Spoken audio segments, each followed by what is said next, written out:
Hi, in this video we are going to discuss the educational philosophies. In the previous video we have discussed the three main branches of philosophies, which are metaphysics, axiology and epistemology.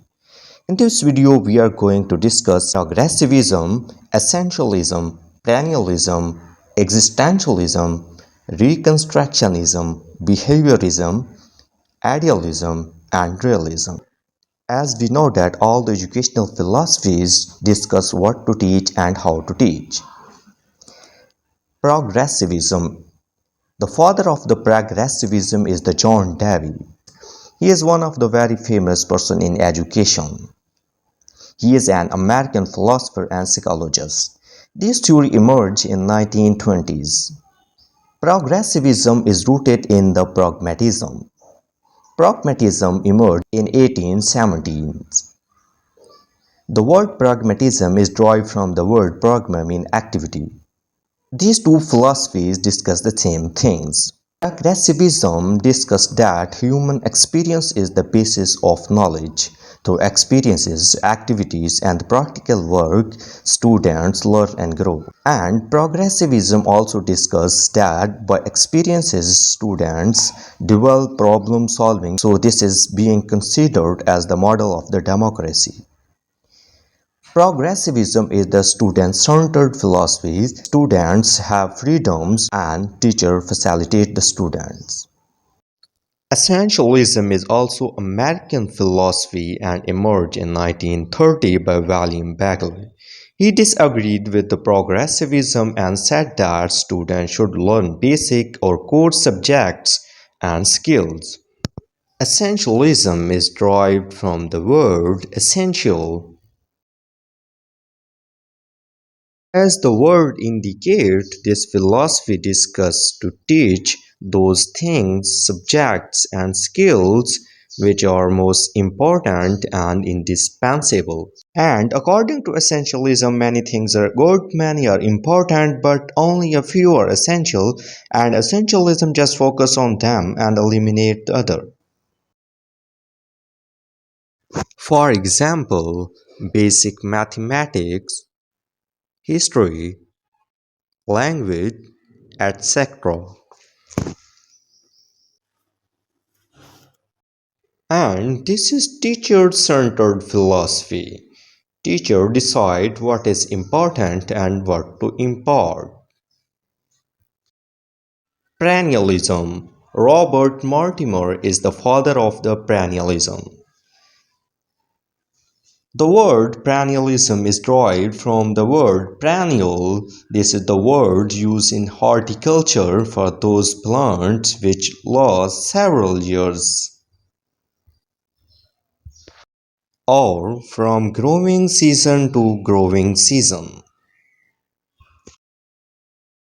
So, as the word indicated, perennialism discussed to teach those things and subjects which last ever, or have lasted over centuries. And perennialism holds that there is one truth that's found in multiple places. This distinguished from universalism. For example, holy books, writings of Plato and Aristotle, or history. This is also teacher-centered philosophy. Teachers have the authority. Existentialism. Soren is the father of the existentialism. According to existentialism, existence precedes essence. It means that being or existence produce other qualities. Existentialism discusses freedom and provide freedom to the student in learning process.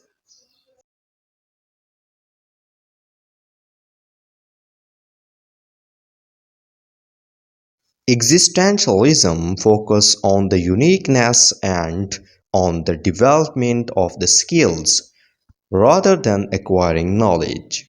And according to existentialism, man is nothing else but what he makes himself. This is one of the principles of existentialism. For example, the story of falling an apple through which Newton discovered the gravitational law is an example of existentialism.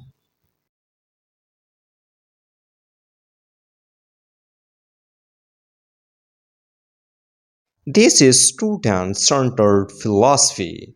Students have freedom and teachers facilitate them. Reconstructionism. Theodore is the father of the Reconstructionism which emerged after the World War II.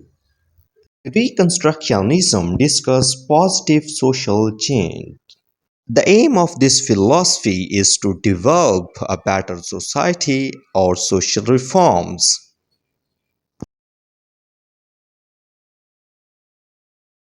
Reconstructionism focuses on equality, justice, and discuss social issues like poverty, war, etc.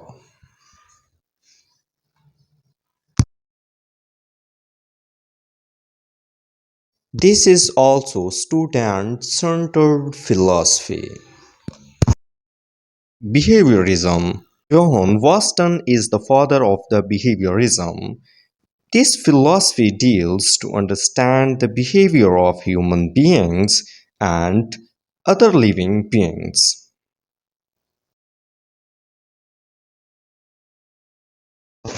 This philosophy is based on the response-stimuli theory. Through different factors and stimuli, living beings develop behavior. There are different psychologists who worked on the behaviorism and developed their theories. For example, Johann Waston, who was inspired by the classical conditioning theory.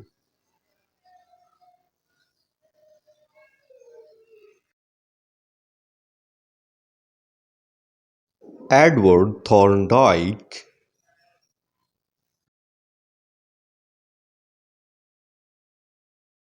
and Ivan Pavlov, who developed the classical conditioning theory.